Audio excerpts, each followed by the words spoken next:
I think if I could have gone back 5 years and talked to myself 5 years ago, one of the biggest barriers for me. اگر مجھے 5 برس پیچھے جانے کا موقع ملے تو میں خود کو یہ سمجھاؤں گی کہ ڈپریشن میں مبتلا ہونا میرا قصور نہیں تھا اور نہ ہی مجھے اس پر شرمندگی محسوس کرنی چاہیے تھی. It wasn't until I accepted that I had an illness, that it was a medical condition, that it was not my fault.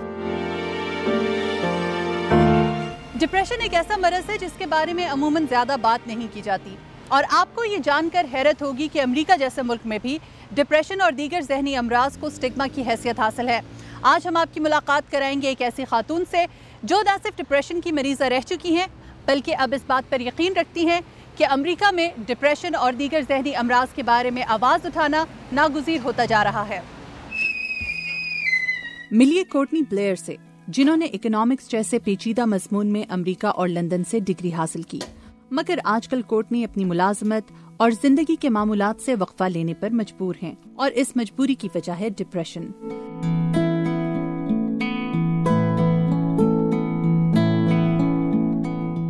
Depression کے اس تکلیف دہ سفر میں کورٹنی تنہا نہیں. امریکہ کے قومی ادارہ برائے ذہنی صحت کے مطابق ہر برس امریکہ میں 44 ملین افراد ڈپریشن سمیت کسی اور ذہنی کشمکش میں مبتلا ہو جاتے ہیں. دوسرے لفظوں میں امریکہ میں ہر 5 میں سے 1 فرد کسی ذہنی بیماری اور ہر 25 میں سے 1 فرد کسی سنگین ذہنی مرض کا شکار ہے. امریکہ میں ہر برس ڈپریشن کے مریضوں کی تعداد میں 20% اضافہ دیکھا جاتا ہے، جبکہ اعداد و شمار یہ بھی بتاتے ہیں کہ مردوں کی نسبت خواتین میں ڈپریشن میں مبتلا ہونے کا امکان 70% زیادہ ہوتا ہے. Well, Courtney came to me when she was severely depressed. Courtney major depression میں مبتلا تھیں. وہ ذہنی طور پر اتنی مایوس ہو چکی تھیں کہ کئی مرتبہ انہوں نے خودکشی کرنے کے بارے میں بھی سوچا. And she was suffering from major depression. She even had some thoughts of suicide. Doctor Ghazala Ansari clinical psychologist ہیں اور گزشتہ 9 برسوں سے ذہنی امراض اور پیچیدگیوں کا سامنا کرنے والے افراد کی مدد کر رہی ہیں.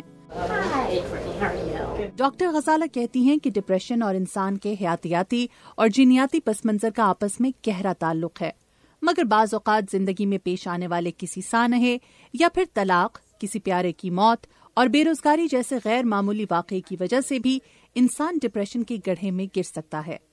You know, with depression you can have both physical effects and mental health effects. Depression انسان کی ذہنی اور جسمانی صلاحیتوں پر اثر انداز ہوتا ہے.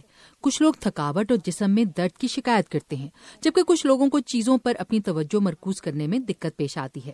ڈپریشن کے باعث انسان کے کھانے پینے اور سونے جاگنے کے معمولات بھی بری طرح سے متاثر ہو سکتے ہیں. I talked about changes in eating and sleeping patterns. کچھ ایسی ہی علامات کا سامنا کورٹنی بلیئر کو اس وقت کرنا پڑا جب وہ بہت محنت کے بعد ہارورڈ یونیورسٹی جیسے معتبر ادارے میں داخلہ لینے میں کامیاب ہوئیں. You were doing a degree. آپ ہارورڈ یونیورسٹی میں تھیں جب آپ میں ڈپریشن کی تشخیص ہوئی. کتنا مشکل تھا ڈپریشن کا سامنا کرنا؟ It started my junior year of college at Harvard, which is a very high pressure environment. Harvard university میں مقابلے کی فضا تھی اور پڑھائی کے لیے سخت محنت درکار تھی، مگر ڈپریشن کی وجہ سے میں اپنی پڑھائی کے سلسلے میں کوتاہی کی مرتکب ہونے لگی. Disciplined enough, I wasn't working hard enough. One of the biggest symptoms for me was all of the guilt and the shame that I felt. میرے لیے ڈپریشن کی سب سے بڑی علامت شرمندگی اور یہ احساس جرم تھا کہ میں اپنی زندگی کے ساتھ کیا کر رہی ہوں. میں نے خود کو بالکل تنہا اور سب سے دور کر لیا تھا. میں ہر وقت تھکن کا شکار رہتی، ہر وقت سوتی رہتی اور چیزوں پر توجہ مرکوز نہیں کر پاتی تھی. مجھے چیزیں بھول جاتی تھیں. میرا وزن تیزی سے بڑھتا چلا گیا. And I put on a lot of weight. Depression نے کورٹنی کو اس بری طرح متاثر کیا کہ زندگی کے معمولات ادا کرنا ان کے لیے ایک چیلنج بن گیا. وہ کہتی ہیں کہ روزانہ صبح اٹھنا، اٹھ کر تیار ہونا، تیار ہو کر گھر سے باہر نکلنا اور بازار جانے جیسے روزمرہ معمولات کی طرف واپس لوٹنے میں انہیں بہت محنت کرنا پڑی اور خاصا وقت لگا. There we go. Thank you. Part of me feels free. It's really exciting to be excited about my life again. اب میں خود کو بہت بہتر محسوس کرتی ہوں اور اپنی زندگی کے بارے میں پرجوش ہوں. میں نئے پلانز بناتی ہوں اور مستقبل کے بارے میں سوچتی ہوں. ڈپریشن کے باعث جہاں بہت کچھ غلط ہوا وہیں کچھ اچھی چیزیں بھی سامنے آئیں. اب میں لوگوں کے ساتھ زیادہ ہمدردی محسوس کرتی ہوں کیونکہ آپ کو اندازہ نہیں ہوتا کہ جس شخص سے آپ مل رہے ہیں اسے زندگی میں کن مشکلات کا سامنا ہے. No idea what their life is like or what they're going through that you can't see, particularly with mental illness.